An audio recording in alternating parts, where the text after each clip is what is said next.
Today I'm going to make an unprecedented offer to Iran. It relates to water. The Iranian people are victims of a cruel and tyrannical regime that denies them vital water. Israel stands. Wannan da kuke gani Benjamin Netanyahu kenan, shugaban Isra'ila, wato Prime Minister na Isra'ila kenan. A inda yake kira ga 'yan ƙasan Iran cewa da su ma gwamnatinsu bore gwamnatinsu na cutansu da sauransu saboda rashin ruwa da suke fama da shi a hali yanzu. Wato faɗakar wanda nake so muku anan shine abin ita ƙasan Iran da ƙasan Amerika da Isra'ila suna amfani da wata dama, wani abu ne. Idan ba ku manta ba a kwanakin baya ƙasan Isra'ila din sun yi kira ga su sunnin ƙasan Iran cewa su zo su bi su, za su yi haƙan masu 'yan ƙasan shi'in ƙasan Iran.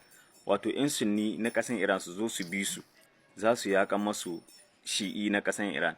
Wato wani abu ne wanda sai mutum ya zurfafa tunani kuma mutum mai hankali sannan zai iya fahimtar me wannan abin yake nufi. Dalilin da ya sa shi ya yi wannan magana na cewa sunni su zo su bi su, 'yan shi'a suna tauye masu haƙƙinsu, ba wani abu ne saboda ya san dole baya yadda za a yi su iya shiga Iran ba tare da sun raba kawunansu ba, saboda sai idan kawunansu ya rabu ne sannan za su samu daman shiga. Hakan bai ba shine suke so su yi amfani da wannan daman ta shigo musu a halin yanzu, wato na rashin ruwan da Iran ke fama da shi. Tehran dai tana fama da wani rashin ruwa, wato dam ɗinsu, babban dam ɗinsu da ke Tehran ya kusa karewa, a inda kwanakin bayan nan nema shi Masoud Pezeshkian, shugaban kasan Iran kenan, ya yi zama da 'yan majalisu na cewa ya kamata a rage yawan amfanin da ake yi da ruwa a gabaki daya Tehran din, ba ma iya Tehran ba, gabaki daya kasan Iran din, saboda masu bincike sun yi bayanin cewa nan da September zuwa October na wannan shekarar da muke ciki 2025 ina ruwan dam in zai kare gaba daya. Shine shi kuma Netanyahu ya amfani da wannan damar na cewa ya kamata a ce mutanen Iran su farka. Wa'annan mutane 'yan mulkin gurguzu suna dafe masu haƙƙinsu, suna cin amanansu, suna cutansu, suna kwashe masu dukiyoyi.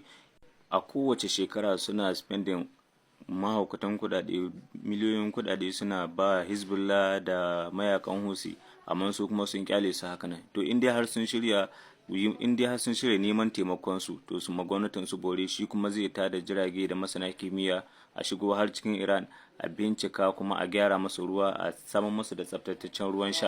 Idan saboda Allah in ba jahilci ba, in ba ya mai da mutane ma jahilai ba, ta yaya ma 'yan kasan za su yarda haka? Ko da duk a wannan maganan ta iya yiwuwa a samu jahilai wanda ba san me suke yi ba da za su yarda da wannan maganan nasu, amma abin da nake so ku fahimta cewa kasan Iran ba kasan Najeriya bane. Da a ce Najeriya aka zo da wannan farfaganda, dole mutane ma da yawa za su bi, kuma za a tada zanga-zanga da sauransu na cewa za a yi ma gwamnati bore.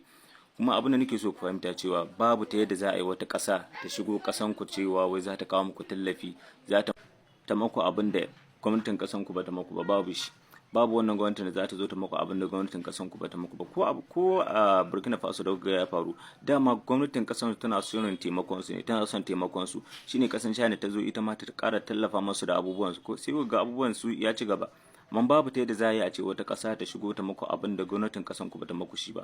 Dole ku za ku tashi da kanku ku jajirce, shine wata ƙasan za ta iya shigowa ta taimaka har ku ci magaci.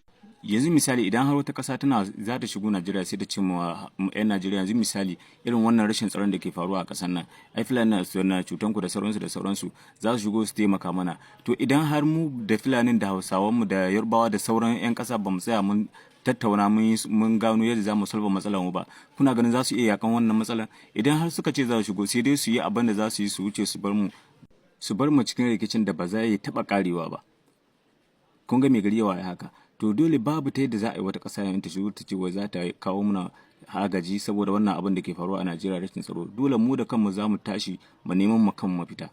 Saboda haka idan har ka yadda tsakanin Fulani da Hausawa a ce misali a rabu, to ya kake tunanin cewa su kuma Kiristoci idan suka ce su ma a raba su tsakanin su da Hausawa, idan aka yi duba da Boko Haram su ma sun zo sun addabi mutane, sun fara kai farmaki a coci daga baya sannan suka fara sawa a masallaci, saboda su ma ai Boko Haram din musulmai ne, su kuma Kiristan suna so a raba su da musulmai.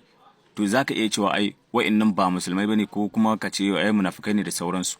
To amma ku a matsayin ku na Hausawa sai aka ƙara buga muku same style da Fulani, har aka samu wasu mahaukata daga cikin Hausawan suna cewa wai ai a raba su da Fulani. Shehu Usman ya zo ya yada musulunci, ya yada ta'addanci, shi ma Fulani ne ya zo ya yada ta'addanci a arewa. wai a matsayinka na musulmi wai kai zaka faɗi wannan? Ka koma ka dubi tarihi ka gani. Ka duba ka gani ya dan Fodiyo ya samu arewa kafin musulunci da sarakunan da ya kakkafa. Rashin sanin tarihi shi yasa kuke faɗin wannan. Ka ji ka duba tarihi ka gani tsakanin Bauchi da Maiduguri yaƙe ake yi. Tsakanin Kano da Maiduguri. Ka je ka binciki tarihi ka gani. Tsakanin Kano da Zaria yaƙan junansu suke yi. Amma da yazo ya mai da ita. Dukkan wasu masarautu da ka sani yaƙan junansu suke yi. Amma da yazo ya kawo addini kuma ya karfafa kakannin mu gwiwa da yin addinin. Domin idan da ba don shi ba wasu da dama da idan suka taso addinin da suka ga iyayen su ne da shi za su yi, wasu da daman mu a hali yanzu ba musulmai bane.